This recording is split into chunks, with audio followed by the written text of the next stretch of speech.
Ravichandra, Professor Ram, Professor Arun, Professor Sudhir, Neeraj, and Professor Mollers, dear friends and dear colleagues.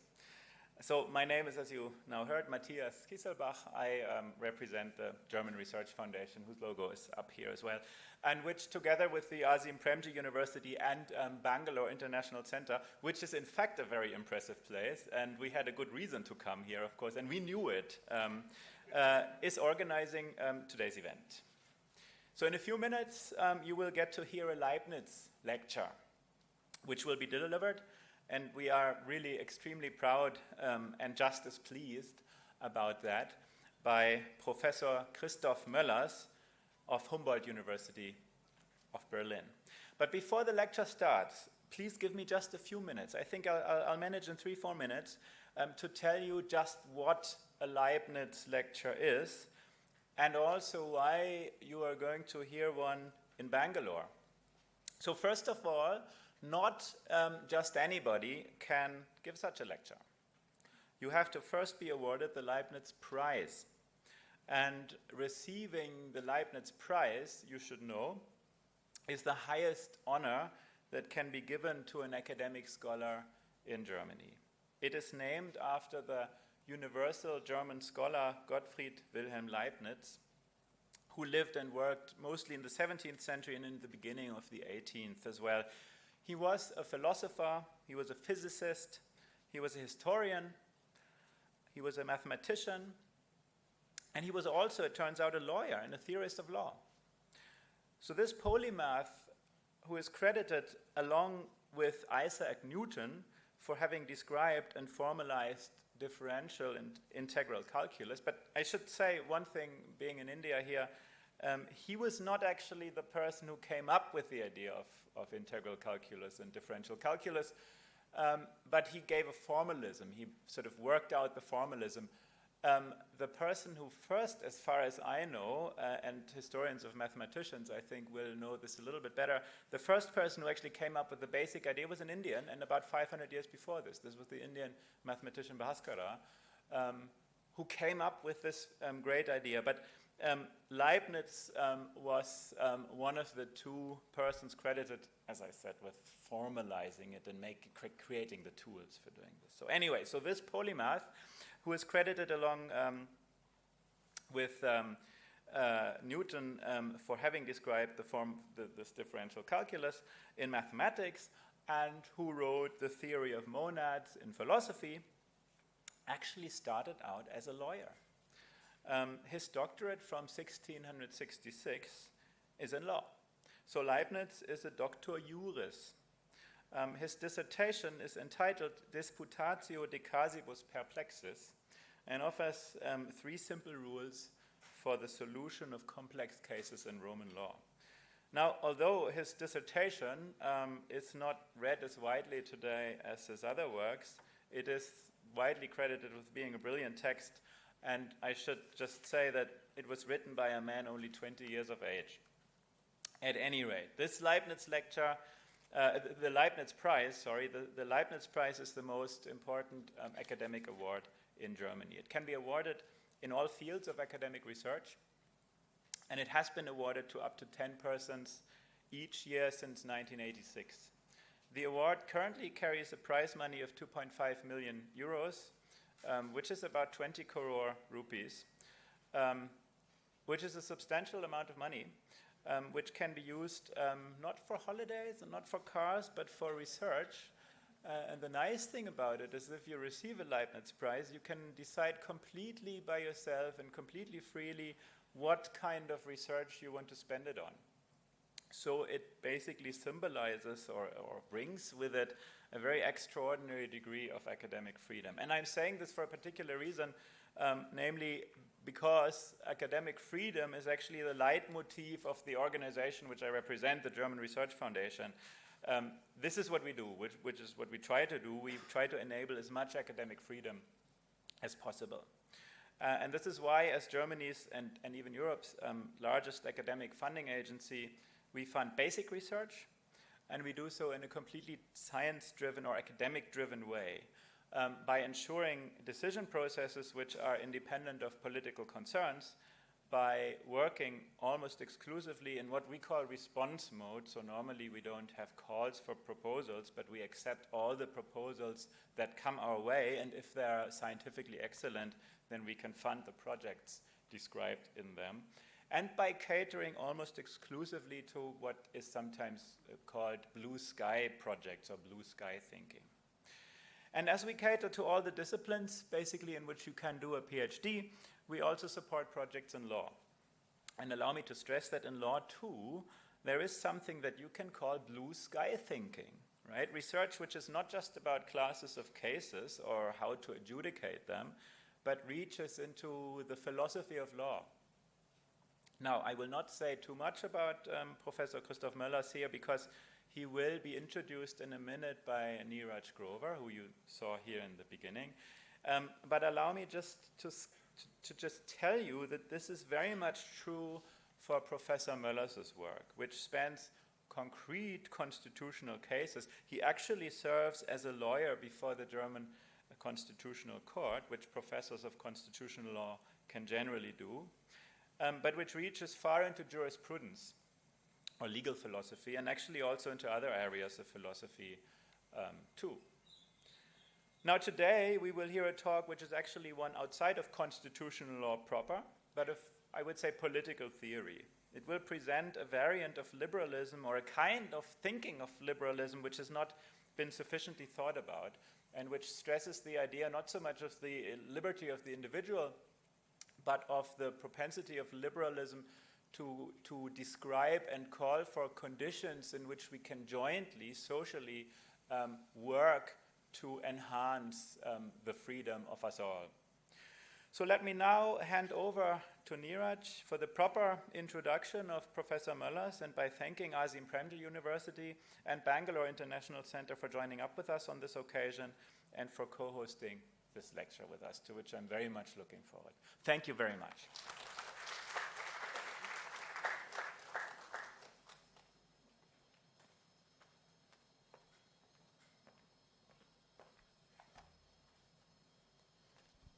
Thank you, Matthias. I now have the pleasure of introducing Dr. Christoph Mollers, who is a professor of Public Law and Jurisprudence at the Humboldt-University of Berlin. He is also the chair of Public Law and Legal Philosophy at the university, and is besides a permanent fellow at the prestigious Wissenschaftsinstitut and College of Berlin, which is an institute of advanced study. In the past, he served as a judge at the Superior Administrative Court, where he finished 2 consecutive terms. As Matthias mentioned, he's been quite active litigant, where he's represented on several constitutional law matters. Amongst other things, his research interests are in German, European, and comparative constitutional law, regulated industries, democratic theory in public law, and the theory of normativity. May I now invite the winner of the 2016 Leibniz Award, Dr. Christoph Mollers, to present his work on Remains of Liberalism. Thank you.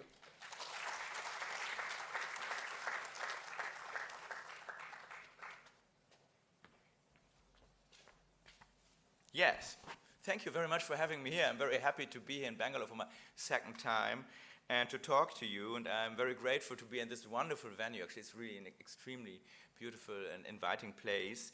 And I thank you all for being here, especially because you have two Supreme Court judges next door, and it's quite a privilege, have an Indian audience, coming to me of all, and ignoring, the high Supreme Judiciary that is so close by. So we'll talk today about liberalism, and I found it quite funny that we got this destroyed pillar here, which seems to do something like to deliver a mixed message, being, liberalism is there's something broken, obviously, but it's still there, It's old, it's broken, but somehow it doesn't really get away. And maybe this is indeed how we could think about liberalism. Now, of all subjects, liberalism is a subject I think it's in a way a bit daring to speak about. And let me start with that. It's a bit daring to speak about it.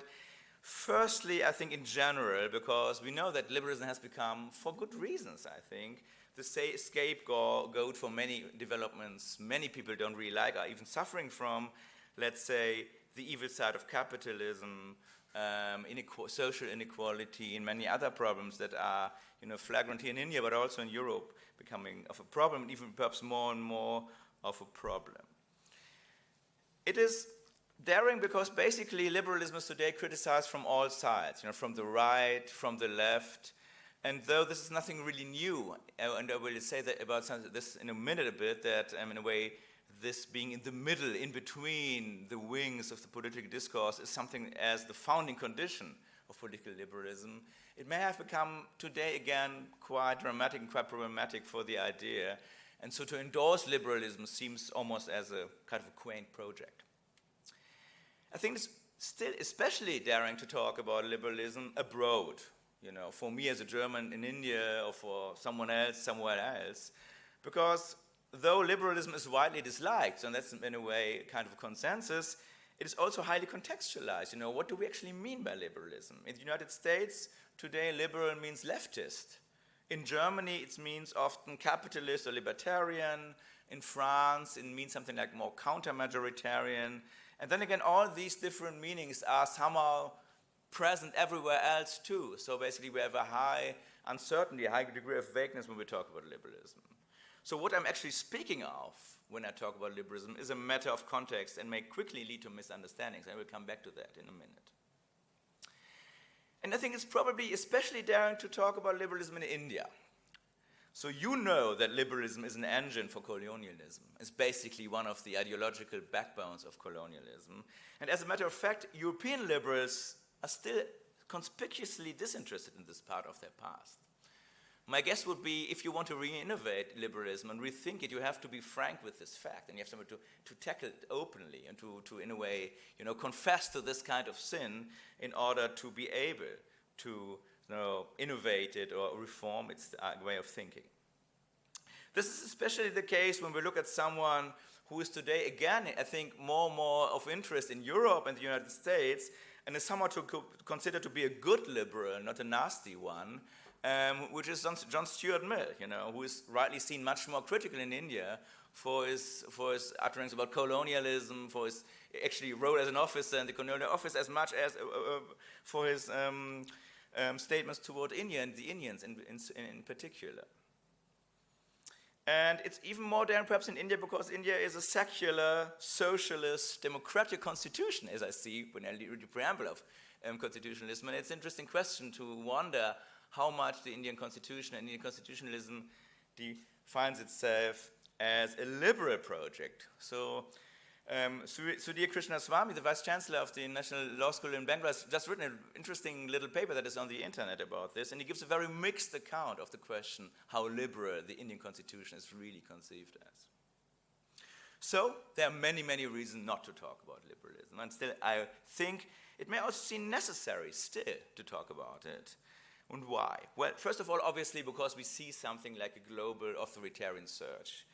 We see political development in which majorities or politicians or governments claim to represent a majority, though it's not always clear what this is, because majorities are quite elusive entities sometimes, but claims to represent a majority with a thick political identity, often with some kinds of cultural or religious reference, and defining this identity by reference to other negative identities. We see that in Europe, at least, in different countries, very often differentiating negatively against Islam, for example, or other cultural identities or religious pedigrees. And we see this kind of authoritarian movement being against many kinds of classical liberal institutions as, formalized constitutions or courts. Now, liberalism is in this authoritarian surge very often even officially and explicitly phrased as the adversary, if not enemy. So, most succinctly in Germany, or in Europe, actually put by the Hungarian Prime Minister Viktor Orban, who claimed, quoting a political theorist, I don't even know if he knew that, and to represent an illiberal democracy. That is the project of the Hungarian government, but that's a project we can somehow pursue in many countries of the world. And therefore, maybe the fascist leader Mussolini's statement of the 1930s that all present political experiments, he wrote this in 1933, that all present political experiments are anti-liberal, maybe this has become true again. And maybe that might be a reason we have to reflect against what authoritarianism has to be defended, and what is in a way the model we think of when we come to think that liberalism might be the lesser of the two evils. And I think if you want to do that, so if you see political developments globally in a way going in a certain direction that seem to be very problematic, if you have an instinct of, defending some kind of political achievements, you need a reflection on what you are actually defending that is somehow a little bit more systematically on the one hand. And on the other hand, you must not be defensive. You cannot only say, we have something here, we must defend it, but you have to define a political project that is somehow in itself also progressive. So that is, in a way, thinking further than what you, in a way, want to keep in order to be able to keep it. So this is, in a way, the context I'm talking, the political context, but there's also an academic context to it. And let me just mention that shortly at the outset, because when you look at the literature that is now coming out for 5 to 10 years, you see there has now a wider debate of liberalism in political theory and in the history of political ideas.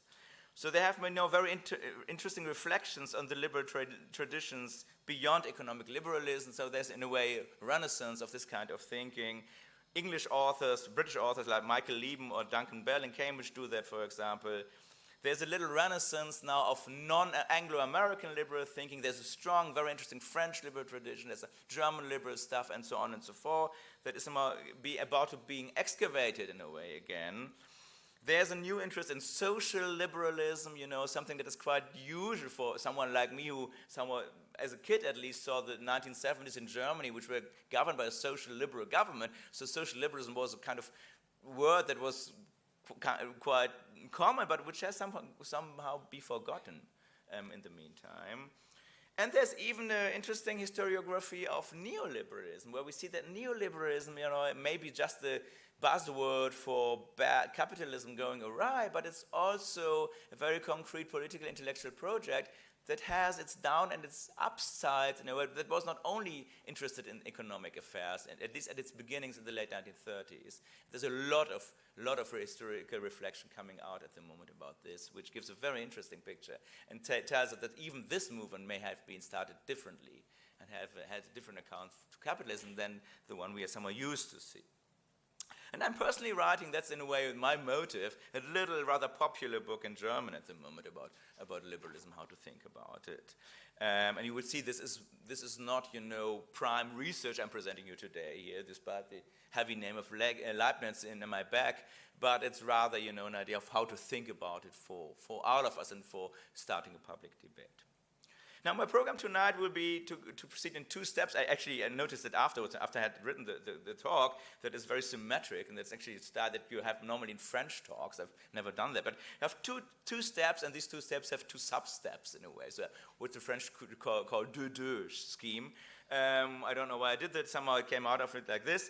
So I will try in the first step to somehow diffuse any clear idea of liberalism. So I will somehow try to make you a little bit confused of what it actually is we talk about when we talk to liberalism. Because whenever you have an idea, there is always a counterexample to that. That is somehow counted as liberal too in the history of ideas and politics, liberalism. I think this kind of confusion can be helpful. I will start this with a little reflection on what reference, so what do we refer to when we talk about liberalism, and then we'll give you some examples. So what we think of when we listen, when we hear the notion, and why this might be a short circuit or not a really adequate way of defining liberalism. So that will be my first step, a little bit a destructive step, and will be the longer one, I must admit, to spread some confusion, make it more complex to think what liberalism actually is. And the second step then will be to give you at least a little perspective at where liberal thinking could go to with regard to 2 central references of liberalism, freedom on the one hand and inequality on the other. But I think we have to admit, for good or for bad, that liberalism is always a theory that also includes inequality. And that is the little program I have, and that might lead us then to think, so where we can somehow develop this notion, or if we perhaps altogether abandon it, that is always the other alternative we can have. Okay, first step, diversifying our notion of liberalism, confusing you about what liberalism actually is. And so to illustrate this rich and contradictory story in my first part, I will try to a little bit disentangle the debate at the beginning. Say, basically when we talk about liberalism, sometimes we talk about something historical, sometimes we talk about something political, and sometimes we talk about something philosophical. Now, as I've said, the history of liberalism is just, it's libraries, and they are growing fast. It's not as if it's a history that is now somehow done with, but we see a lot coming out at the moment, especially in the Anglo-American world, but not only there. We get a very differentiated, totally confusing build about the liberal tradition. I don't want to take you too deeply into that, but I just want to make 3 points that somehow are, I think, worth mentioning to get a little bit order in the disorder. The first thing I think it's interesting to see, and that came out, I think, the last 20, 30 years more and more, is that everything that is somehow happening before 1800, this whole references, many of you may have heard in high school or when you learned constitutional theory, political theory, the references to people like Hobbes, to Locke, to Spinoza, everything that's pre-revolutionary in European terms, is somehow highly contested meanwhile. Basically, no one talks about liberalism as a political theory before the first half of the 20th century, and no one self-declared liberal in the 19th century would have thought about someone like Locke, Hobbes, or anyone else as a theory. So classically, liberals in the 19th century thought of this as a contemporary theory. The whole prehistory, Locke, natural rights, and so on and so forth, is an invention of the 20th century. I think that is interesting to see because that sees that there is perhaps not as long a tradition, or the tradition itself is invented and is reinvented all the time. The junction of liberal and democracy we talk today, and that is the second point. So liberal democracies we talk about is an invention basically of the post-Second World War era. It starts in the 20s, but it's really in a way defined as a household name after 1945. So this idea that we can easily say liberal democracies are a type of state, a type of political system, is an invention too of the era of after World War II. It's basically a result of the Cold War. It's a self-description of Cold War states after having had wars against communism and fascist states. And the last point, neoliberalism is something that we have had had many times. We have a neoliberalism in the 19th century, we have a neoliberalism in the 20th century. So see again, we take some kind of a device to somehow describe intellectual movement, and we see this is very much an invention of later days, and is very much, changing all the time. So from a historical point of view, one has to be very careful to refer to some kind of fixed tradition. From a historical point of view, you have to watch something being reinventing itself, or being reinvented by others, in a polemical sense, all the time. That is the historical notion. Secondly, the political one. I think it's very interesting to say that though the history is so confusing, there is at least one core political meaning of liberalism that is amazingly stable. And that comes up after 1800 in the French Revolution, firstly in Spain, actually, of all, and then going at least beyond in continental Europe. And that is to say, a liberal is someone who does neither want to continue the revolution. So he's not a Jacobin and later not a socialist and not, revolutionary, nor someone who wants to take it back, to restore. So he's someone in between. He's neither revolutionary nor someone who is asking for restoration, but somehow finds himself in between, something that we now in many parts of the world at least would perhaps redesignate with the distinction between right and left. So liberalism is the place between right and left. And for good or for bad, that is very interesting. This is, I think, something we can see in 1800, we can see in 1900, we can see today. And it is something that, I will come back to that at the end, is somehow both the weakness and the strength of liberalism. This kind of, apolitical politics. We will take, the political cleavage and somehow try to get beyond it. And may fail by doing that, but may somehow redefine a political decision even by this attempt. And it's interesting that this is still very much alive. So when you look at, books that are coming out at the moment, I just named two of them. Mario Vargas Llosa, Nobel Prize winner of literature, has just written a book, which is an autobiographical book. It's his autobiography with liberalism. And when you read it, it's The Cry of the Horde is the title, I think, in English. When you read it, you see, I thought it's very much a right-wing liberalism. It's someone who is endorsing Hayek and economic liberalism, neoliberalism. It's in a way more of a conservative book, but he very much claims to be neither right nor left. So he explicitly says this. And on the other hand, we have a book written by Adam Gopnik, who's a New Yorker staff writer, a very, very great author of the New Yorker. He writes a book about liberalism, saying, I'm endorsing liberalism like Vargas Llosa does. And he gives the problem, it's very much a leftist program, United States. Only Democrats, left Democrats could endorse that program. But he says, I'm neither right nor left. I'm somewhere in the middle.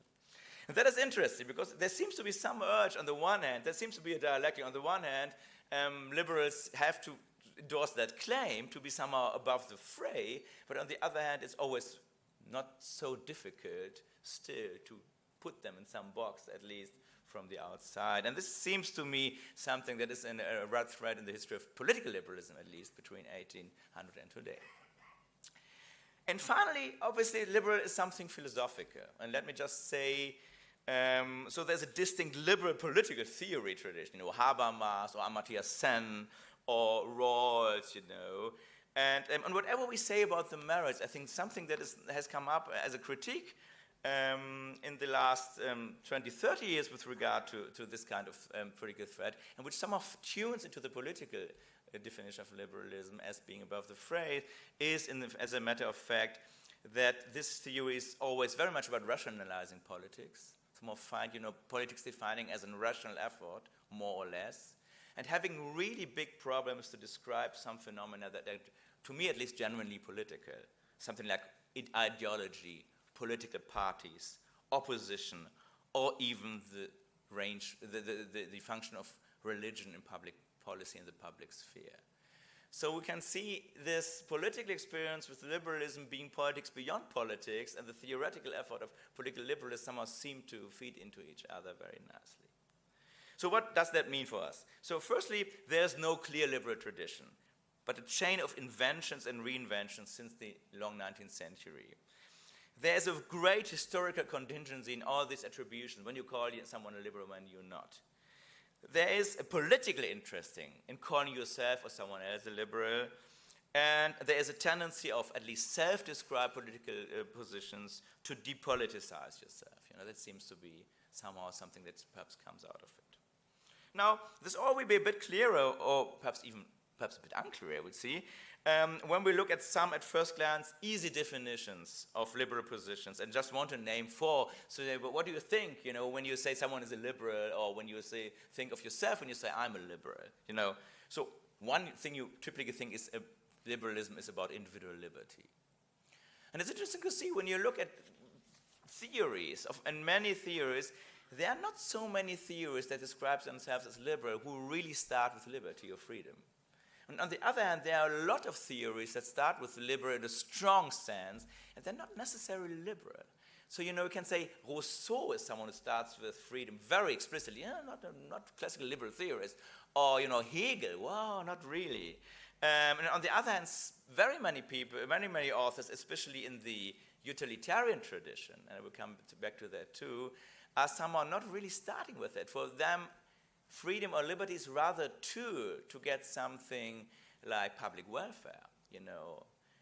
Mill was a great liberal, and Mill had a love to individual freedom and to individuality and to people who are somehow different than others. And that is something we should cherish about him. But he was very clear that this is not something absolute, but it's an instrument to enlarge the public good. It is in a way secondary.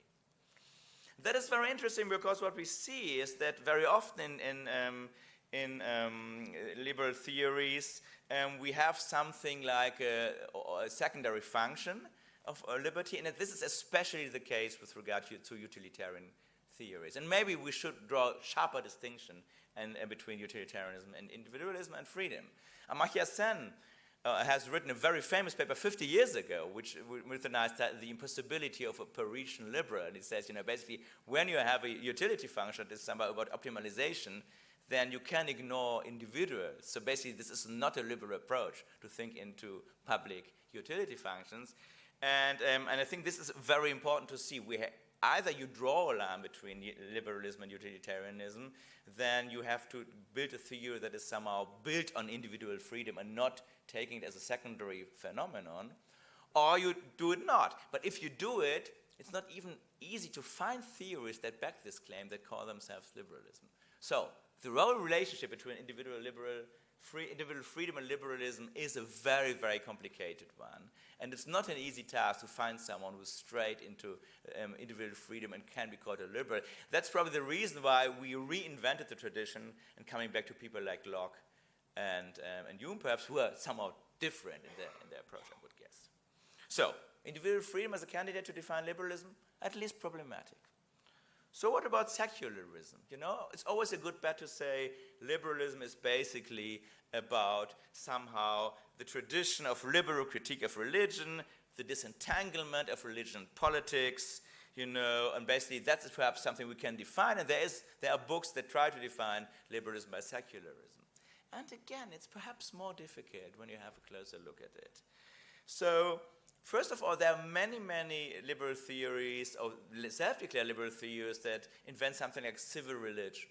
So there is no ritual, there's perhaps no really personal God, or no plurality of personal goddesses, but what there is something like a demand for moral quality that is somehow looks very much like a religion. So from Hobbes to Benjamin Constant to many others, the theory has always expectations of moral standing of people that somehow look like the sanitized version of some kind of Christian, mostly, religion.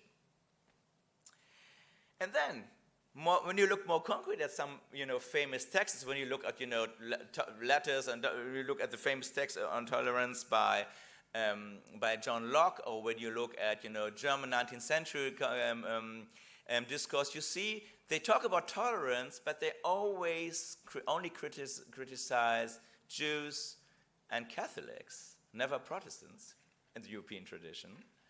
And they even, have an idea of how religion should work in the public sphere that basically only allows for a certain kind of Protestant religion to be public. And I'm not talking for continental Europe. It would be very interesting to see. I think there is an interesting claim about Hinduism to be inherently secular, at least in the early times of the Indian Republic, and there might be a similar problem here, at least for the continental European debate. It's very interesting to see that even the very notion secular is introduced around 1850 in a state like Germany as a Protestant project, more or less. To say, we want not these guys who wear strange clothes and have silly rituals. We believe in God, but it's a very rationalized God. And so liberal toleration means toleration for a certain kind of religion, not for all of it. And surely not for atheism. That has been a problem for quite a while. It has changed now, but still. So there seems to be much of an implicit religion in liberalism, and we have to keep that in mind. Maybe it's not today, but it's still, I see, when I look at the discourse on the role of public religion in the public sphere, I still have the impression that this is there. So, individual freedom, difficult. Secularism, difficult. What else can we take? Let's take opposition to state power. Liberals are somehow against the state. This is probably the most obviously wrong one, I must say. Because, as a matter of fact, there was no liberalism before the modern state, and there was no modern state before liberalism. They are really co-original, institutional as much as political, as much as theoretical. The main reason, and parochial as I am, I can only talk about European history here at this point. The main reason is that in a way, centralized state power and individual liberalism, this is a story that has been much told. We know that since the 50s in a way in historiography, but it's worth being, I think, reminded of, is that they have a common institutional enemy, which are intermediate entities, corporation, churches, all these, entities, guilds, all these entities that claim in a way, have a regulatory political claim, but which are not belonging to the central power, even public universities at a certain point. So the common enemy of individuals at the central state are corporations, public corporations, intermediate institutions, and so on and so forth. And the fight against them, the fight against them on the theoretical side, starting perhaps with Hobbes, then going to the French Revolution, which makes it very explicitly, but finally ending up with Maggie Thatcher, in a certain way, seems to be like a red thread of a certain understanding of liberalism. So we can say that the centralization, and this is nothing new, but I think it's important, the centralization of state power is seen as the condition of the possibility of individual freedom and not as a counterpart. And the idea that it is a counterpart is very much an idea of neoliberalism ideas after 1945. It's a Hayekian concept that basically doesn't have any history. If it is wrong or right, I think it's wrong, but that is not the point. It doesn't have any history. It's in a way really kind of a recent invention. And this is the point where we can see that it's not even contradictory to see liberalism as, basically the main political force about European nationalism of the 19th century, the nation-state building political forces in Italy, in Germany, in Spain, and so on, in France are all somewhat self-declared liberals. And on the other hand, to see that it's also the political ideological driver of much of colonialism in a way, as being obviously giving a totally different account of state power, but still one that is somehow about, political action being not something bad or so. So basically empowering the state has always been part of I think, the bigger chunk of liberal theory, for good or for bad.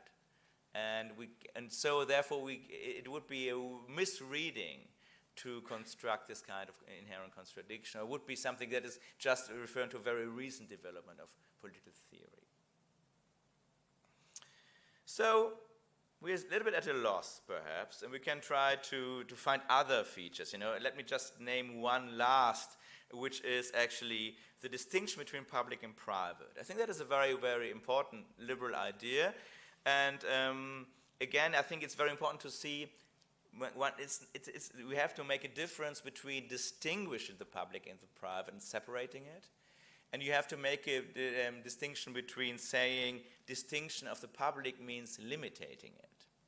It's very much only about a formal achievement to draw a distinction, to say, basically, I know where the state is, I know where the realm of the political is, in order to in a way, mark it, and less something that defines liberalism as a substantial limit to state powers.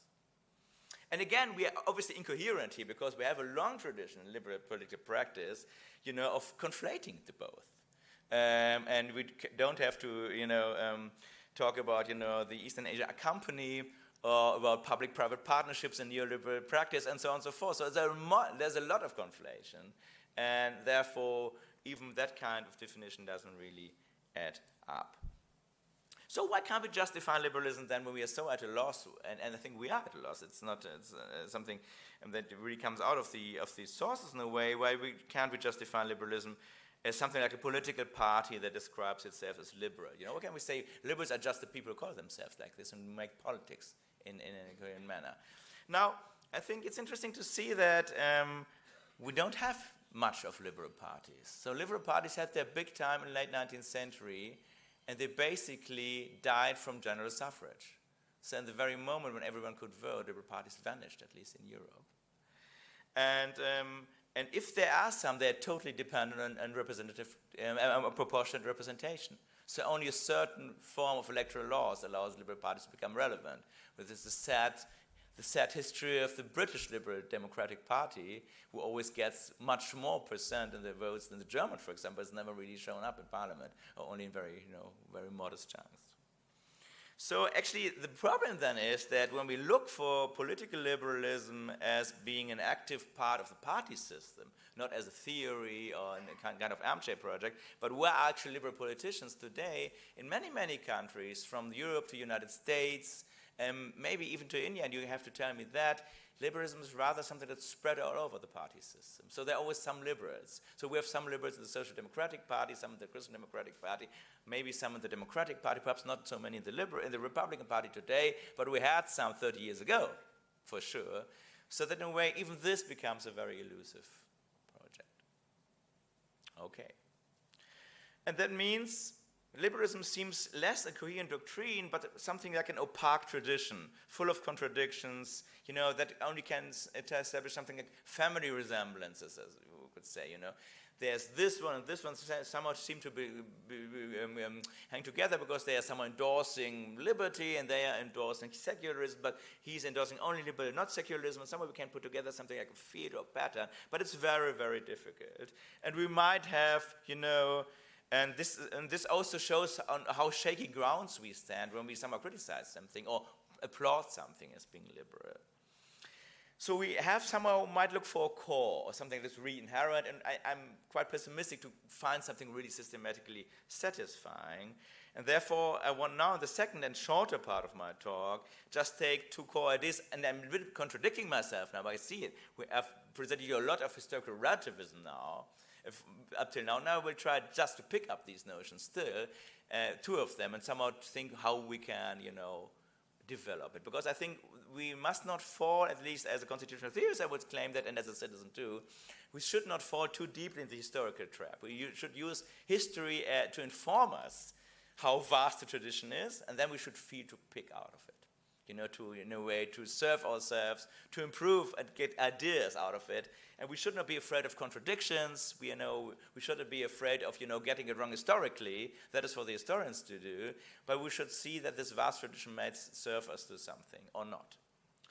And therefore, in my second part, I want to do something perhaps less obvious. I want to take two notions we all know. The one is being freedom or liberty on the one hand, and on the other hand, I want to see take inequality and play a bit around with them and see in what direction can we somehow develop them.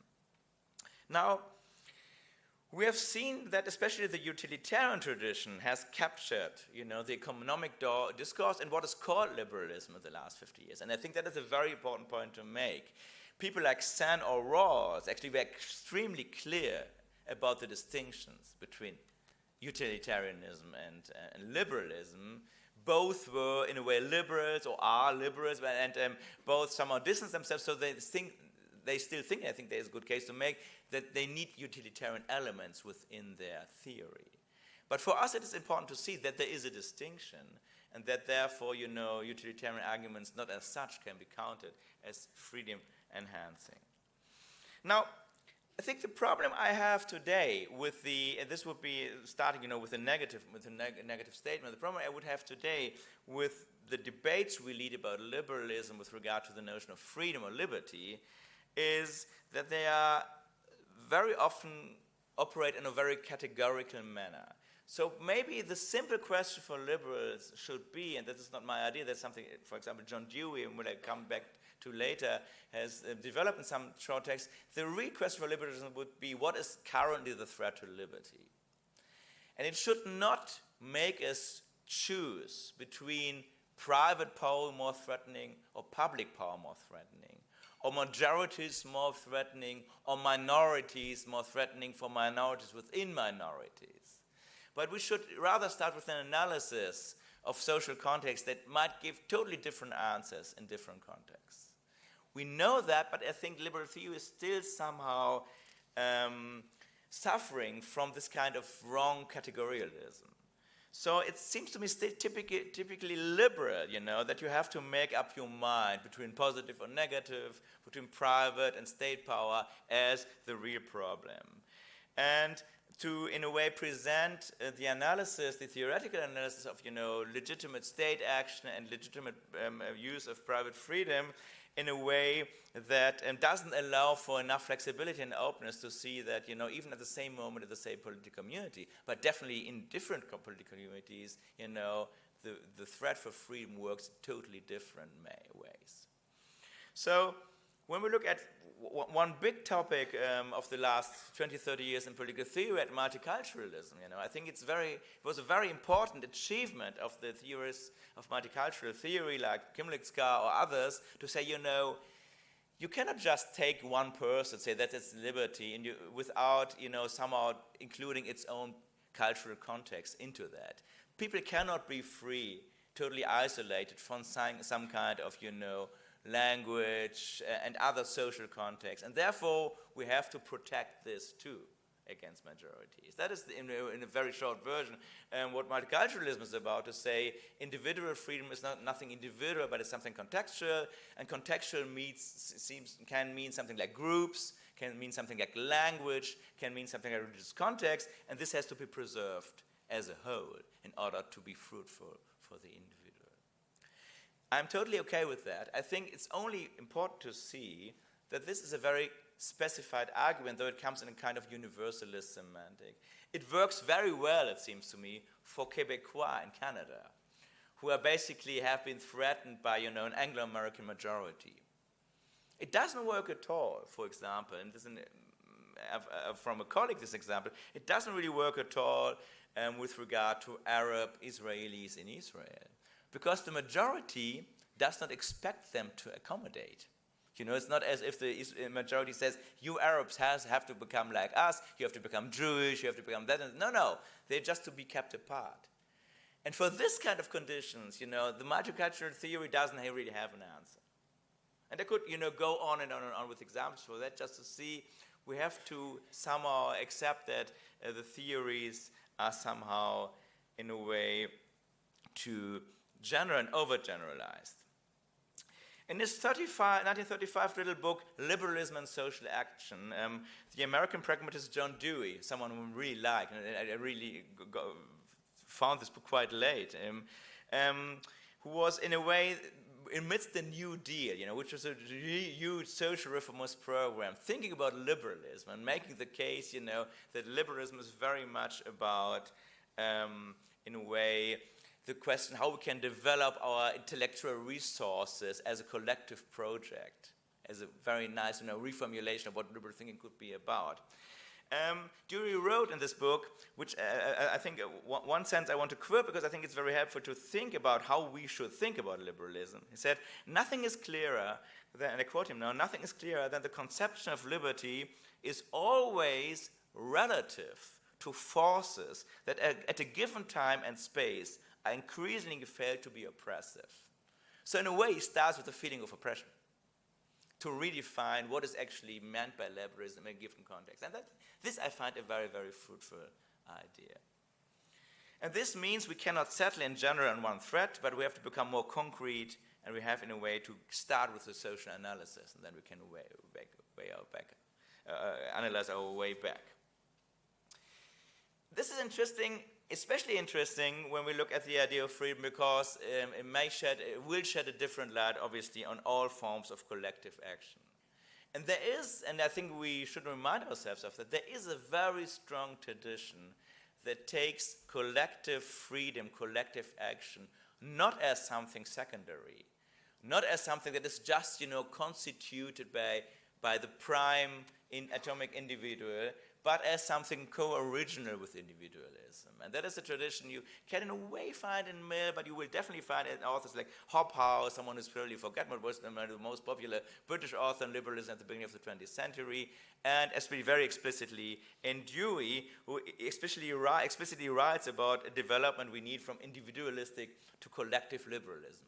That sounds interesting, collective liberalism, It's a tradition that somehow has been forgotten, obviously, and that in a way will help us to think differently about some institutional questions too. Let me just give one more concrete example, I think, which is very, very important, and especially with regard to the authoritarian search. And it's more or less a dilemma we face, but we have to take care of it.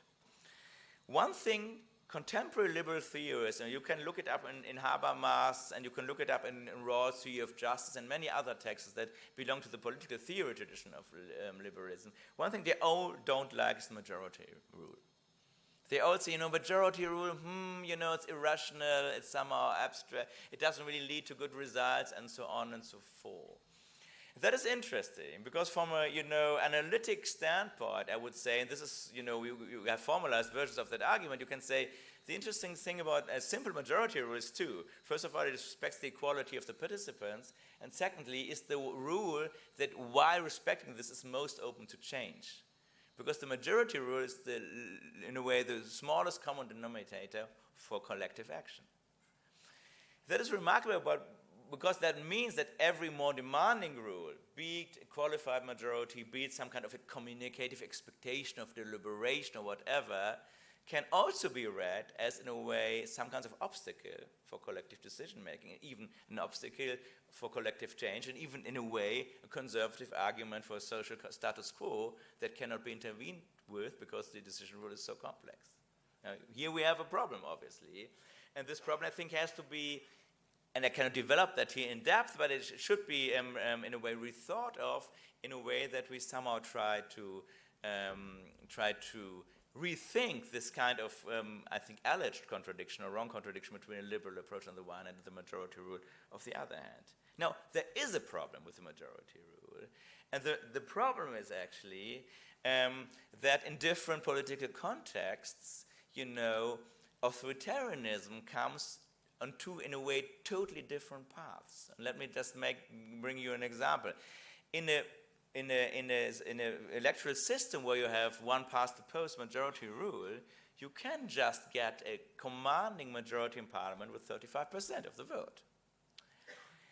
In a proportionate legal system where you have an extremist party arising, you can get something like a veto position for many political projects with 30% of the vote. So that means, on the one hand, one rule to create majorities, in a way empowering a minority to become, in a way, oppressive. The other one is, in a way, empowering a minority to become destructive. And both we see at the moment at work in different parts of the world. Now, I don't have a solution for that, but I think an analysis has at least to accept two things. First of all, not to be too easily dismiss the majority rule as part of a liberal idea of collective action, as empowering, political change, and on the other hand, being institutionally wise of what that can mean in a certain concrete institutional context. And it does mean different things in different constitutional contexts. I think something we can see from the way authoritarian movements gain power, from the very diverse paths they gain power in different political systems.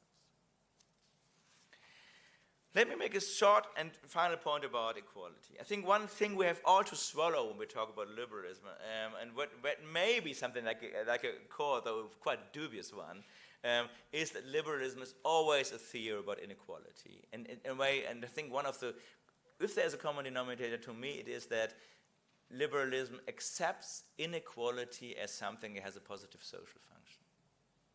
Now, you can phrase it differently, then it sounds not as crude. You cannot say inequality, you can call it pluralism, or you can call it diversity. And I think the one thing we have to accept is that these are flip sides, and we should be a little bit more dialectical about both, because in a way the enablement of inequality can be both. It can be a problem of social, oppressive, dramatic social injustice, and it can be an enabler, obviously, of diversification of a society. So we have to see that, at least when we would stick to at least the minimum of our liberal grounds, you don't have to, you can choose another theory or ideology, it is very important to accept that there is, in all these theories, at some hidden place, an argument for inequality, not necessarily blatant, dramatic social inequality, but some kind of inequality as part of the social structure and of the way societies are allowed to function. Now, obviously, we know that the classical liberal solution to that, if I may call it now, after what I've said before like this, is somehow to make a distinction between social justice and political social equality, political equality. Say, basically political equality has to be there. Social equality is another thing. We cannot really guarantee social equality with regard to the whole society. And you all know also that this is a very problematic distinction, because we see how, in a way, social inequality becomes political meanings. And this is something that's quite underdeveloped, interestingly enough, for me as a constitutional lawyer. For example, with regard to free speech, we know all that we all respect that everyone has a right to free speech. We are not so sure, we should not be so sure as to if that means that everyone can buy an audience, for example. Have his social power of having money used to be, in a way, more present in the public sphere than someone else. But this is still something that's basically accepted in all liberal traditions. not with regard to everything, not with regard to campaign finance or so, but to many other things in most constitutional states. So basically, when you have more money, you have more buying power to get into the public sphere. And this seems to me something that is somehow not really working with the liberal distinction between political and social power, but this is somehow very hard to get into, but which is something we should debate more intensively with regard to constitutional law. So, but even if we do that, even if we say, okay, there is a distinction between political and social inequality, we have to, in a way, think how we define this distinction. We have perhaps done a bad job at defining it because we somehow define political equality too narrow and social inequality too broad, so that we, in a way, include things like social power as becoming political power. Even then, liberals would say, okay, we withdraw the line, but we still need the line. And I would probably endorse that. I say, yeah, there must be something like a place for inequality in every society. But then, when we accept that, we need something that justifies it. And it's interesting still, so what is the classical justification of social inequality? I think it's nothing else than merit. We somehow have to become meritocratic. And that is interesting in itself, because on the one hand, I think we are all somehow meritocrats. Many people here are coming from some academic context. You're grading papers, basically, without having any existential qualms. Or your students, you get grades, and even if you get a bad grade and you feel unjustified or unjustly treated, you're not ready to say, I give up on it, and everyone gets the same grade, maybe not, it's a different calculus. So, in a way, we are used to some kind of, meritocratic reference. And I think there is nothing necessarily only oppressive about it. It's, in a way of keep us going. But then again, is what we see is a crisis of meritocracy. A crisis of meritocracy that is not only a crisis of unequal opportunities to go to university, to get a decent education, but also a crisis of excellent institutions becoming ossified, becoming hermetic, becoming in a way self-contained, and defining their standards in a way that is exclusive, though it might be a good standard they have defined. So we need to talk about this, and maybe we should rephrase our skepticism about capitalism, many of us, not as something that is necessarily capitalism as creating necessarily social injustice. I think there is no necessity to it. It depends very much about how it is regulated, but rather about the question of markets being too much of a centralized criterion of meritocracy. And then the solution should not be to give up on meritocracy, but to diversify it. And to say, there are just very many standards, and we have to keep them, debate them, we have to struggle about them, but there are very many standards of merit, of quality, of deserving stuff.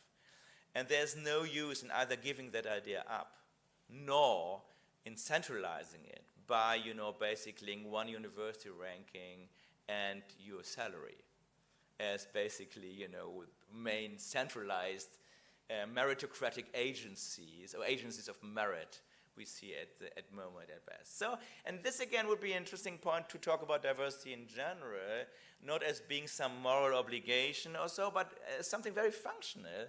And diversity of institutions being just an instrument, diversity of people as being an instrument of winning diversity of meritocratic criteria.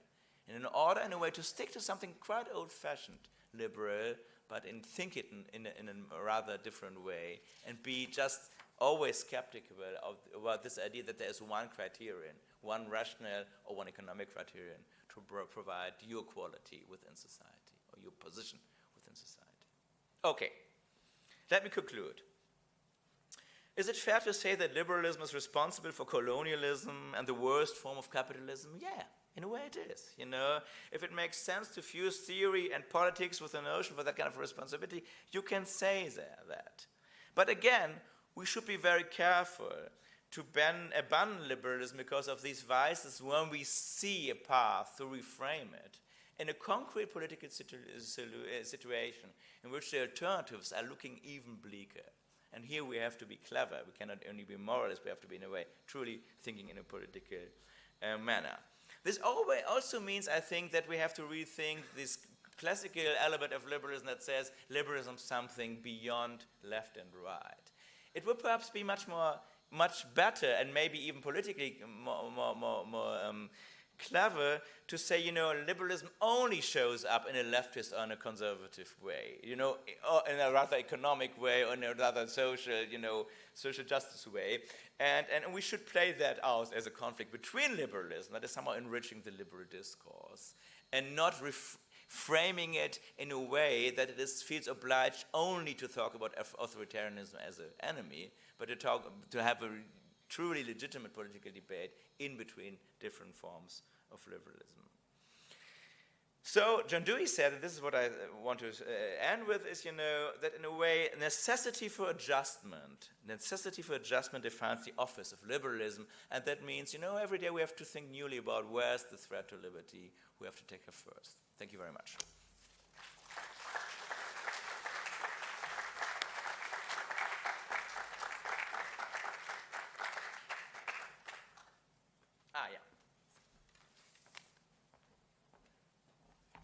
Thank you, Dr. Mollers. I think it was a tightly packed cluster of very deep ideas, which at least will take me a substantial amount of time to deconstruct, but then that's also because I'm maybe very slow.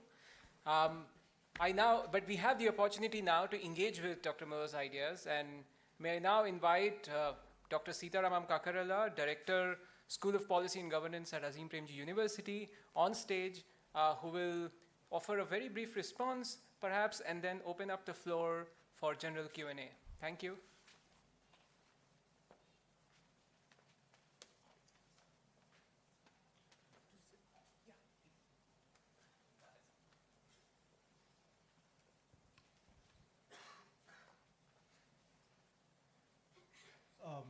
Thank you, Professor Mollers, for such a big splash of liberalism canvas. I'm not sure, after listening to you, how many of us will more confidently self-define ourselves as liberals. And I'm sure we go from here, even after this conversation that we'll conclude, with many questions in our mind, and especially, I suppose, personally speaking, having read on Anglo-American texts of liberalism, and the way, I suppose, one understood the essence of liberalism as a philosophy, as a political idea, is certainly very different from the very complex, but at the same time very fascinating canvas that you wove in the last 1 hour, anchoring with the idea of the impossibility of defining what liberalism is all about. And of course, but at the same time, taking one core aspect that lingers in the definitions of liberalism as we go, namely inequality. I think that's really fascinating, and I think thank you so much for a very enriching talk and so on. I don't really have much as a response to you, but I really wondered why, it looked to me not so much a reflection on remains of liberalism, but more like a deconstruction of liberalism. I really wondered in this deconstruction why you have consciously chosen not to say even once the word democracy, right? I'm intrigued because I'm remembering C.B. Macpherson, and whose position that the liberalism as a philosophy and the democratic strands that actually transformed mainly through the questioning of inequality within, and making it eventually in 19th century as a liberal democracy, which then is the state form that we have seen both in the continent as well as in Anglo-American sort of context.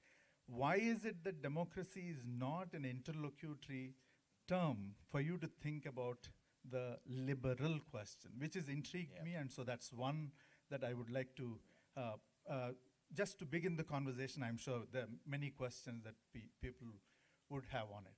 The second that I was intrigued is we are talking about these remains of liberalism in a context of majoritarian populisms of various kind. You did speak about multiculturalism, but I'm seeing multiculturalism as something that is already pushed back by the contemporary theorizations of majoritarian populisms. And so therefore, we can't stop with multiculturalism. We now need to engage with majoritarian populisms. And I wondered why that really is something that you withheld, or rather you kept out of your reflection. So these are just two to begin the conversation, and I'm sure then we will take the rest into the. Yeah, thank you very much, Ran. I think I'm very happy that you asked about something that is missing, because in a way, I think the talk was a bit suffering from it was too much. So, but I should have said something about democracy too. And yeah, I think the first thing I think we should remember is that the notion of democracy and liberalism has its ups and downs in terms of, is democracy and liberal, are they integral, are they contradictory? And the unmaking of liberalism in the 19th century was the general right to vote. With that, liberal parties vanished, because liberals told, basically not everyone is allowed to vote because it's intellectual and so on and so forth. And the fusion is again a reinvention, as I mentioned, of the I think it's the 1950s, basically. So I think today, I think it's first of all important to see that the relationship between liberalism and democracy is again on the agenda. And it's not entirely clear how we rephrase it, and I would say that, and this is somebody addresses also already your second question, that we should be very, very careful to endorse a concept, a political theory that somehow tries to reinvent the contradiction. Though liberal constitutionalism is in a way an invention of, in a way, NATO, in the 1950s, 60s, and 70s, yet it is, I think, axiomatically correct to fuse them both and to say democracy is basically collective liberalism. I would be very explicit about that. And this also means that we have to be very careful to name authoritarianism as majoritarian populism, I would say. First of all, because, and that was a little bit my reference to the majority rule, because on the one hand, we have to see, I personally think, for reasons, can make it more explicit, that we need majority rules, and at the same time that we endorse it, we have to see that it is something very artificial and that can be interpreted in very different meanings. So where is actually the authoritarian government today that has really a majority? Very difficult question. You won't find so many, actually. Peace Party was just very successful in Poland last weekend. They got 41%. That's a lot, but it's still not a majority by any means. And therefore, you have always to, I think, you have to play a double game. You have to be somehow accept majoritarianism as a liberal, egalitarian element, and you have to see that this is still, most of the cases, a construction, as the 3 million votes that Trump has less than Clinton had. And I think that's also very important, because, and that may be only more problem of Europe than India, I don't know, perhaps it's a problem, that many people, at least many, let's say liberal in a left liberal sense, bourgeois, middle-class people in Western Europe always criticize majoritarian populism, but also somehow mean democracy. Basically, it's not about minorities being persecuted. It's about this actually filthy masses that somehow with their bad manners now govern us, or about people who not accept that researchers have to be paid better because they're against expertise. So there are many, basically middle-class interests playing in this phrasing, talking about populism and so on and so forth. So then I stop. But the upshot would be to say, if you're against authoritarianism, you should make a positive case for the liberal meaning of democracy, and you should somehow not use semantics that somehow conflate, disintegrate that. Yeah, I don't think I will continue. We'll take the questions, but only just one concluding point from my side is, I really wondered whether one could take such a categorical position on populism as such at one level. And of course, I understand there is majoritarian populism. The dominant side of it seemed to be authoritarian politics, of various kinds, from Trump to across all the continents you see it. But I still wonder actually how to understand populism and what is really this mob, what the imagination, which is to me a Marxian idea at some point, the mass of the lumpen coming into sort of thing. But I really wondered whether populism can be reduced to that, and I think there, I suppose that's the ambiguity, but yeah. I mean, just, if I may say, just two sentences. When the first, the problem I have with the notion of populism is that, at least when you look at, well, most cases, you know, populism is always beyond, it's very liberal in a way because it's always beyond right and left. But it's only describing right phenomena. You know, with the only exception of Venezuela, basically, you don't really have left-wing populism anywhere. And there are actually perfectly legitimate democratic governments like the one of Greece, for example, that is always called a populist one, but really basically they never did anything. They never abridged any rights, or they were just voted out of office, actually. That is, I think, one problematic reason. Yeah. And then actually we have a big debate, obviously, where that comes from. Is it more a political or more cultural question? And this is, Right. Thank you so much. And I think there will be some time for some interaction and questions. The floor is open. So could we take a small group of questions and then probably you could respond? Would that you prefer? Or Any is perhaps better when I respond to any. One-to-one, Yeah, you want to one-to-one. respond? Okay, so we'll take one by one. Yes, please. Yeah, otherwise I think, if you permit me to say so, there'll be such a mix of questions that, you know, one question might be. Thank you, Professor, for a remarkable talk. It's after years that one, went back to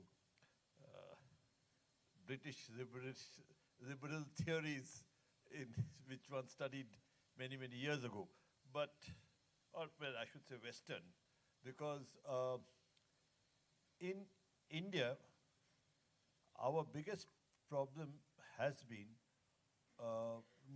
of an inequality which is not just born out of a meritocracy issue.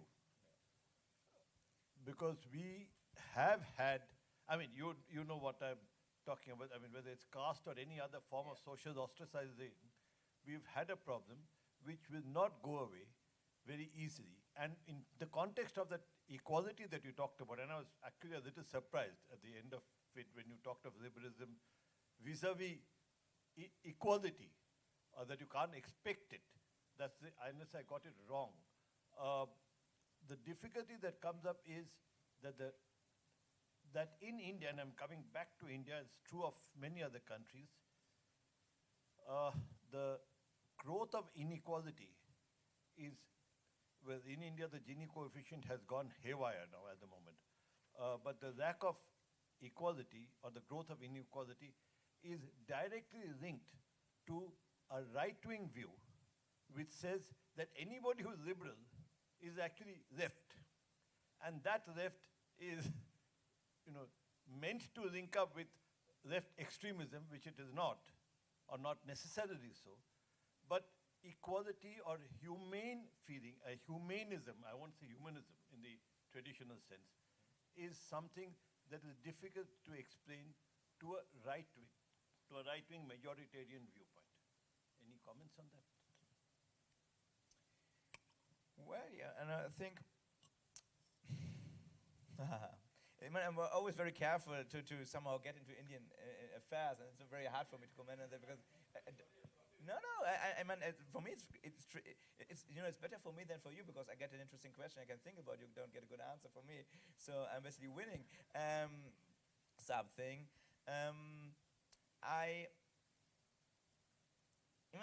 I give you an ironic answer in a way, which is in a way a little bit contravening your attention, which is when you think about equality, social inequality as something that has either to be justified by meritocracy or that has to be somehow at least treated in a way that people have a chance to get to improve their status.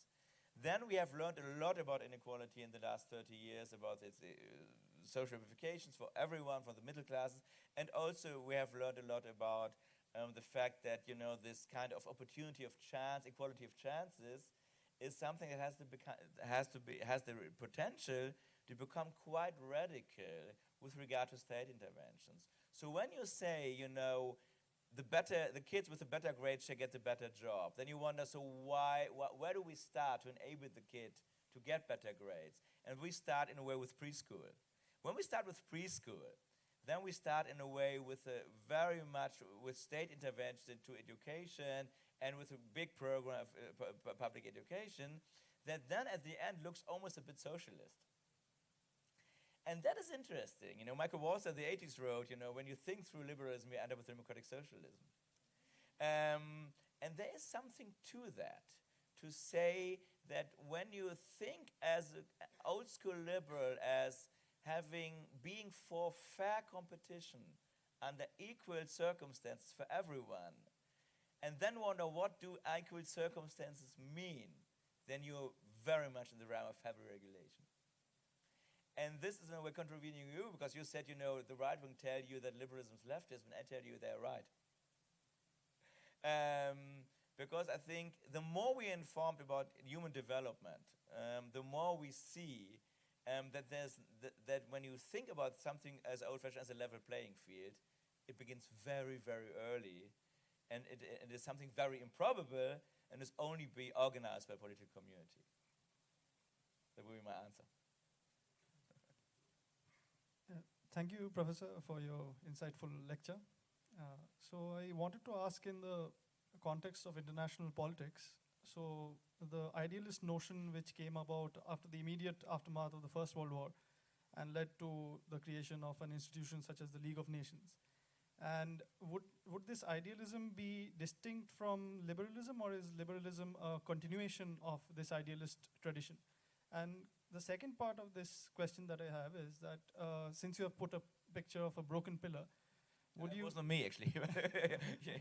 So in context of the broken pillar, I want to ask, so if liberalism is different or similar from idealism, are we seeing a return to those days when the idealist notion completely failed, and this pillar is reflective of the liberalism going the same way as the idealist notion? Yeah. Well, the first question is very interesting, because I think all the thing as I've done today, a little bit of deconstructing, as Ram called it, liberalism, you could do with international politics too. Because on the one hand, when we think today about liberal international politics, we think of it as being, for international organizations, League of Nations, United Nations. So internationalism is now, in a way, meant by it. But on the other hand, I think we see two things that work. First of all, it's interesting that even liberal internationalism only conceives of politics as being at the level of the state. So when you look at the theories of international relations, when you look at people like Cohen or whatever before and afterwards, there's never really international politics. There is a depoliticized set of institutions that enables national politics. Maybe in a cooperative manner, but not necessarily in a genuinely political manner. And that is very interesting maybe not so interesting for you, but it's very interesting for us in Germany, because we are now actually dealing with the truly political process beyond the nation state. And I'm always wondering what is actually the contribution of liberal internationalism theory to that, and it's probably quite modest. Because it's somehow, even in its benevolent, cooperative, internationalist take, is always very defensive on that possibility of having politics beyond the state. And the second ambivalence, and this you all know, is obviously that when you take liberalism to be an notion of individual freedom, then there's always this potential of, in a way, justifying with this notion politics that are belligerent. That is actually that's much been talked about. That is the whole ambivalence of basically right to protect, and the whole ambivalence of basically humanitarian intervention, and so on and so forth. So what I want to say is, as it would be too simple to identify liberalism with, individual freedom or statelessness, it would be too simple to identify liberal traditions with, the good UN. And not with the internal contradiction of the good UN on the one hand, and the fact that the idea that individual freedom has to be protected beyond states can be something very aggressive. And there might even be, a common trait of, colonial internationalism on the one hand, and humanitarian internationalism on the other hand. You know, and I say that as someone who somehow feels as a liberal. I'm not, again, but I think we have to face this contradiction in the traditions, somehow come to grips with it. And we have to be, that is now something, as I said, for Europeans especially, we have to think about politics as something that can be conceived of not only within the national container. With regard to idealism, I'm a little bit at a loss because I don't really know what does idealism actually mean. Perhaps I'm too much thinking in philosophical traditions. If it means to get beyond material interests and to get beyond, economic efficiency, and so I would think the liberal tradition only got a problem with disentangling itself from that at the moment in which it was totally conflated with utilitarianism. I think the fact that you can be free in an inefficient manner, or you can be free in an idiosyncratic manner, you can be free in a manner that doesn't contribute to community, is part of a liberal idea that could be dubbed idealistic. So I have a question. Are we collectively becoming less liberal and individually more liberal? Are we collectively being... that's interesting, yeah. I think, first of all, it's very important to see that there is no really zero-sum game between collectives and individual liberties. You can have a political process that is very dynamic with a simple majority rules making big decisions that are still very protective of individual freedoms, and you can have a stuck political process that has no freedoms, degree of freedom to act, which is in an ossified social structure that is bad for individual freedom too.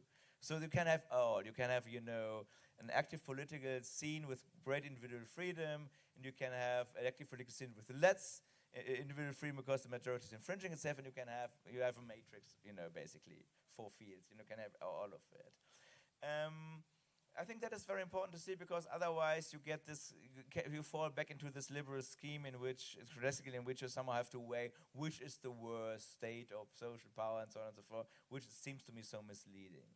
So are we, and that's the first point. And the second point I think which is important to see is that normally, the second point is that you have to see that liberal theory tends to formalize degrees of freedom, which has its good sides. As lawyers, we all know that, but which formalize its analysis of the distribution of freedom, even with regard to social relations. So it's very hard to say in general that individual freedom is getting less. First of all, because some freedoms are often getting less and some other individual freedoms are getting more, and then because these freedoms are distributed in very asymmetric manners. So one thing about freedom of speech that is so difficult is that freedom of speech is something that has to be general, but it's only used by very few people. What do you make out of this? It is not it's by no means an argument against freedom of speech. Obviously, it is not. But it means that what actually arrives as social practice with regard to that is, in a way, very asymmetric and very limited. So that means that there's no general answer to that. Let me say, if I take your question to be the abstract version of the question, is economic freedom getting bigger and bigger and the rest is getting smaller and smaller? I also would be very careful. When you look at the moment, at least at European states, with regard to, let's say, the story of the rise of neoliberalism, I would still say neoliberalism, at least in Europe, is in a way in its decline. You can say that just just with regard to indices, so the spending for welfare, distribution of welfare, taxes, with regard, you can look at public services and so on. I'm very critical of the development, and I think we have to be very careful, and I still think we are in a problematic situation. But I think the general narrative that liberalism is winning at the moment has not a very stable empirical basis in Europe. But it may be quite different in other parts of the world here too. Thank you for a very nice talk. Here is the last row. Thank you for a very nice talk.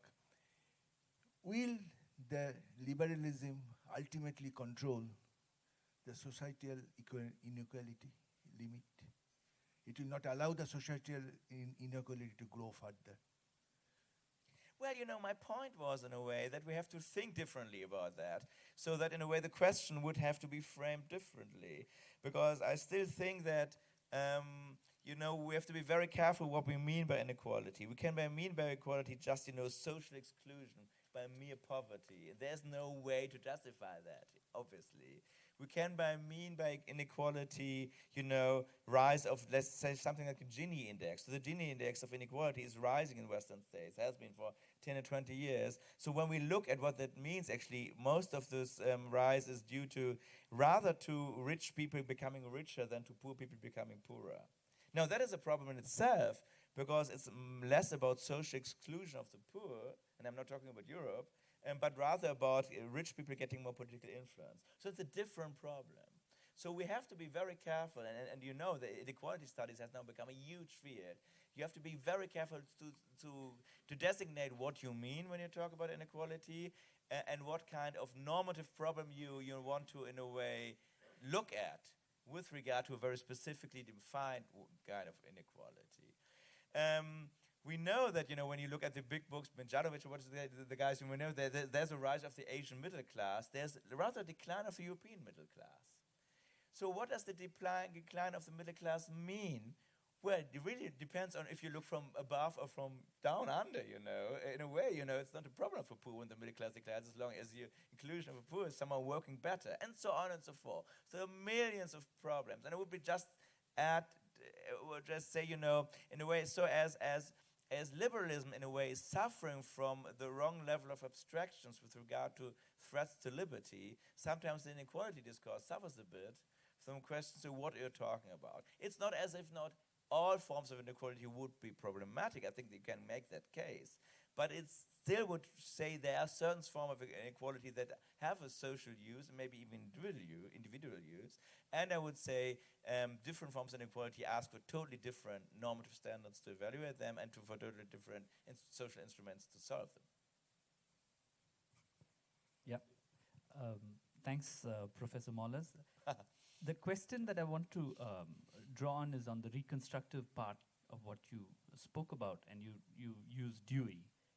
And what's interesting is that in the Indian, you spoke about multiple liberal traditions, but insofar as we have a liberal tradition, Dewey has an interesting part, because Ambedkar draws very heavily on Dewey. I didn't know that.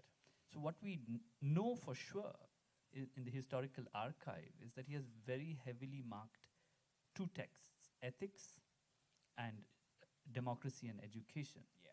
But what seems to me more relevant is the text you referenced. But Ambedkar was in Colombia between 1911 and 14, I think, roughly, and those books were already existed. And the book you referenced is 1923 or something, 35. 35, so much later book. Yeah. And I'm not sure whether a closer look at his library will show that he has this book, because it seems to me that the ideas that you flag are central to the way he thinks about the problem of politics in India. And I'll just pick up two ideas. The idea that the first thing you need to look at is where is oppression. And this is central to the way Ambedkar frames the problem of constitution and state building. He uses the word oppression and humiliation interchangeably at times, but it's a very important Dewey phrase. It's there in ethics as well, and so it continues into this second or much later work that you're talking about. But the second idea that he picks up on, and you describe this as a sort of let's tackle oppression where we find it, and the way at least some philosophical writing on Dewey adapts this idea is to cast it as a sort of progressivism. Yeah. Right? That is that it's an anti-utopian stance, and Ambedkar is fiercely anti-utopian in this respect. And there's too much Indian literature that calls this pragmatist, but I think the position that that you sketched out was a sort of a progressivist position, and Ambedkar embraces that fully. He says that the real task is not to say, what Marxist or other utopia we may or may not achieve, but how can we tackle the core of the problem of oppression? And even if we can make a small difference, that's good politics. And so in a curious way, that the second part of what you spoke about might have a thicker connection to Indian constitutional thinking and political thinking of the 30s and 40s. Well, thank you very much. It's kind of a gift, I didn't know that, and I'm very interested in that. And I think it's interesting to see when you said that to me, thinking of Becker, that, and you cannot but have thinking that despite all good intentions, most of liberal theory is just done by bourgeois people, for which the question, where is the oppression, is not the one. They would ask as primarily, but they would ask, how can I develop myself? Which is a perfectly legitimate point, but is a different point, perhaps, because you get another level of abstraction in constructing a political theory. And therefore, I think it's very amazing. And then we would look at Dewey, and how Dewey has this amazing imagination. Dewey is just full of things you don't really get where he comes from. It's a fascinating read, and I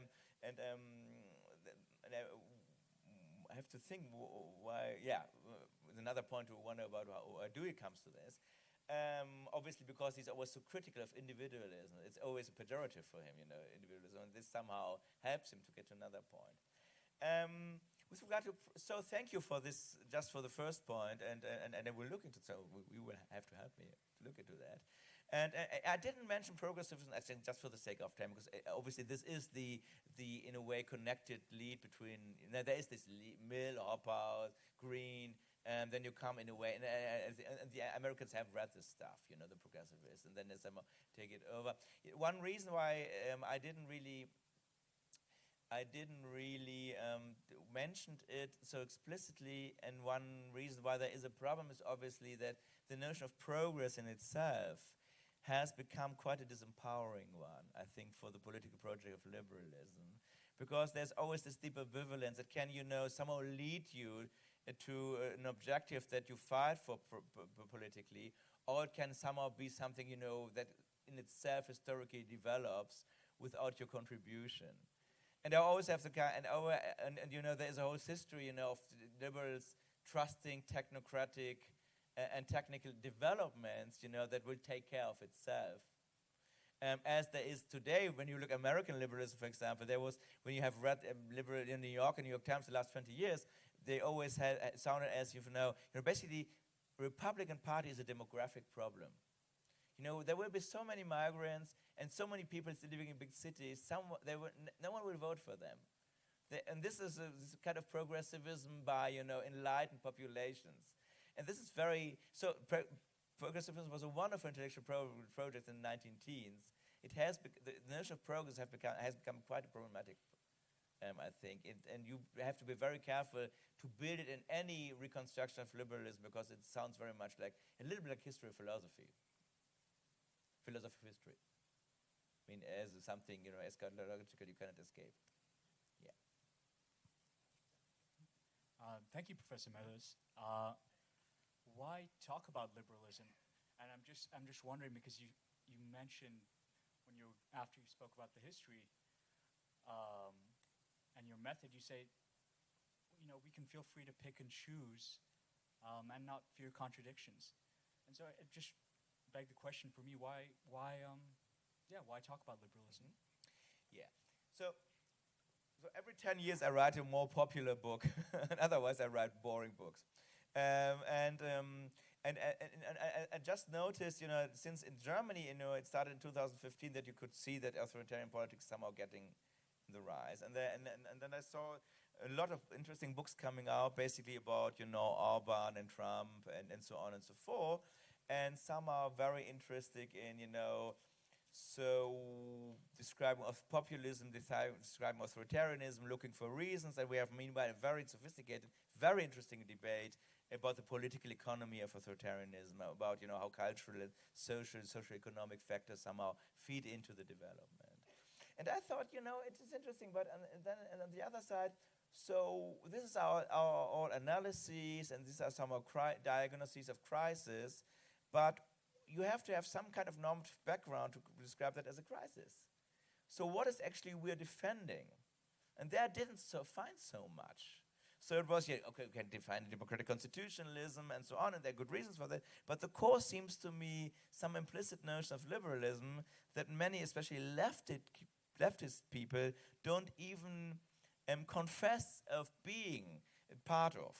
So I think there are many, closet liberals at the moment who somehow endorse many ideas of liberalism, but don't want to be called like that, especially on the left, but partly in the conservative wing too. So and there was got interesting as I started reading. I said, I want to know why they picked liberalism as the enemy. So why do they talk of illiberal democracy? And I want to know what is maybe worth defending. And this is in a way how it got into that kind of project, which is not a real research project, which is a project more of a book for interested audience. Hi. Thank you so much for the lecture. I really enjoyed it. In a way, my question follows his. When we're talking about liberalism today, correct me if I'm wrong, but I think personally I always felt like liberals were people who couldn't take their ideas to their logical ends. You have to talk a bit louder, sorry. Yeah, I said, correct me if I'm wrong, but this is a personal, opinion that I formed, that I've often felt like liberals were people who didn't take their ideas to their logical ends. It's almost like you are stuck, or ideas are stunted to a point. And to me, it's deeply insidious because I feel, from whatever I've studied of political philosophy, comes from Hobbes, Locke, and Rousseau, which is what all our courses start with, is they talk about equality for men, which doesn't include women. And progressively, you start adding groups of people to an existing mode of thought, and they do it by taking radical movements and dimming their edges. So it's almost like liberalism subsumes the radical fire that all of these movements bring forth, and then essentially continue inequality without truly changing, underlying structures. So when you talk about liberalism today in this context, isn't that also in the danger of doing that? Because just as there is authoritarianism, there's also an increasingly, I think today young people are the most progressive, set of people, that is what everybody says. So what is liberalism's relevance in this context? Should we stop talking about it and just become leftists? Or, Well, very good point. First of all, I think what you said at the outset is just, and you should read it. It's a little book, Liberalism and Social Action. It's 60 pages, and it's a talk basically he gave. And it's interesting because he basically says the same you say. He says, really, almost literally, he says, the interesting thing is, the liberals find some kind of threat to liberty. They define something, mostly, rights, and then they don't move on when the threat has changed. So they ossify themselves. They got stuck in one diagnosis. This is why I took the end quote, and I have to look it up now because I have another man, to say, basically, the idea of liberalism is somehow to check again and again about, to reset in a way where the threat for liberalism is. The question of why should you stick to that is, I think, in a way that I think that first of all, I think it's a personal choice. Why can't become a leftist? Then secondly, I think with regard to my experiences, I would say, obviously, we have a non-liberal leftist experience. For example, in Eastern Germany, which was, not really convincing by any account. Was not only authoritarian, was totally ineffective, not even produced any aesthetics, nothing basically. So I would really think that that the very basic notion of protecting people's idiosyncratic preferences as such as in a group, and in a way making sense of the fact that people are different, that cannot only be rephrased as diversity, but also in a way as inequality of sorts, is something that has to be at the beginning of political theory. I think this is still a valid idea. It has to be, as I said, analyzed with regard to threats, It has perhaps analyzed, or rather with regard to where the oppression lies and not where the self-development lies, and so on and so forth. But as such, I think this is a core I would somehow like to stick to. It's not much more at the outset.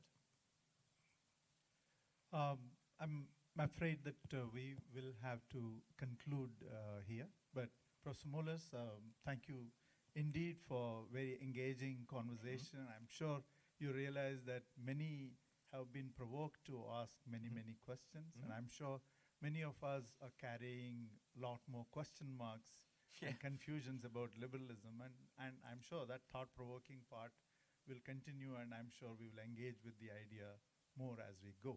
So may I therefore ask you to give a big hand to the professor and wonderful conversation. Thank you indeed.